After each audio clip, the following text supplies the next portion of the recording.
মাননীয় প্রধান উপদেষ্টা, ঐক্যমত্য কমিশনের সদস্যবৃন্দ এবং রাজনৈতিক দলের নেতৃবৃন্দ, আমরা অনেক রক্ত এবং জীবনের বিনিময়ে আজকের এই দিনে আমরা উপনীত হতে পেরেছি।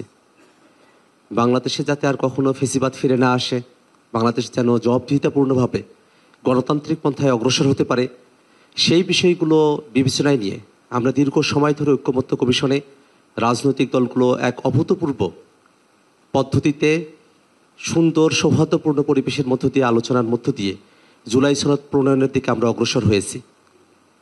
কিন্তু শেষ মুহূর্তের কিছু বিষয় আমাদের মধ্যে শঙ্কার জায়গা তৈরি করেছে।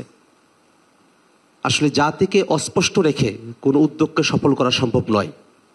আমরা জুলাই সনদের যে খসড়া আমাদের কাছে পেয়েছি, সেই খসড়ায় নোট অফ ডিসেন্টের বিষয়গুলোকে পরিষ্কার করা হয় নাই। নোট অফ ডিসেন্টের বিষয়গুলোর একটা সংজ্ঞায়ন প্রয়োজন। কিভাবে সেগুলোকে বাস্তবায়ন করা হবে সেই পথরেখা পরিষ্কার হওয়া প্রয়োজন। আমরা যে অঙ্গীকারনামাটি পেয়েছি, সে অঙ্গীকারনামায় আমরা দীর্ঘ সময় ধরে জুলাই সনদ বাস্তবায়নের যে প্রক্রিয়া নিয়ে আলোচনা করেছি, 1 বছর দীর্ঘ সময়, সেই বাস্তবায়ন প্রক্রিয়া সেখানে সুস্পষ্টভাবে বিবৃত হয় নাই।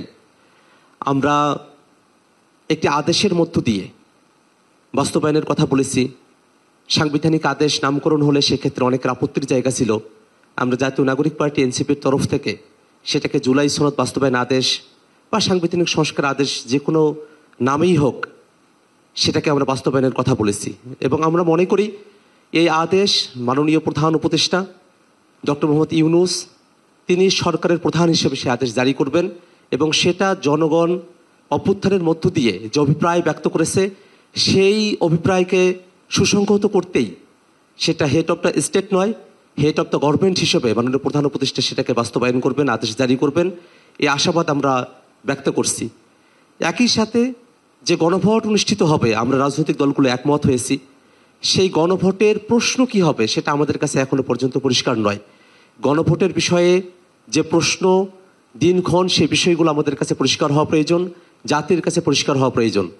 একই সাথে আমরা সংবিধানের এতগুলো মৌলিক বিষয় পরিবর্তনের কথা আমরা বলেছি, সেটাকে শুধুমাত্র সংশোধনের মধ্য দিয়ে যে টেকসই করা সম্ভব নয়, সে ব্যাপারে রাজনৈতিক দলগুলো একমত।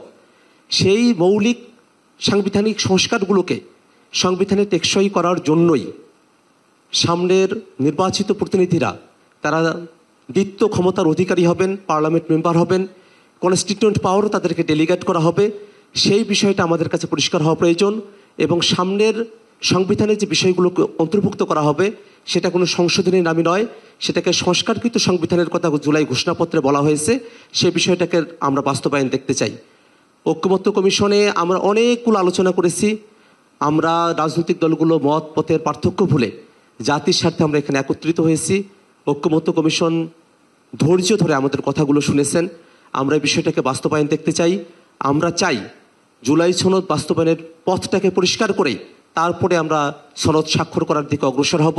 জাতির কাছে সবগুলো বিষয়কে পরিষ্কার করে তারপরে জুলাই সনদ স্বাক্ষরিত হলে তবেই সেটা বাংলাদেশে কার্যকরভাবে বাস্তবায়ন করা সম্ভব এবং জাতির প্রত্যাশাকে পূরণ করা সম্ভব। ধন্যবাদ সকলকে।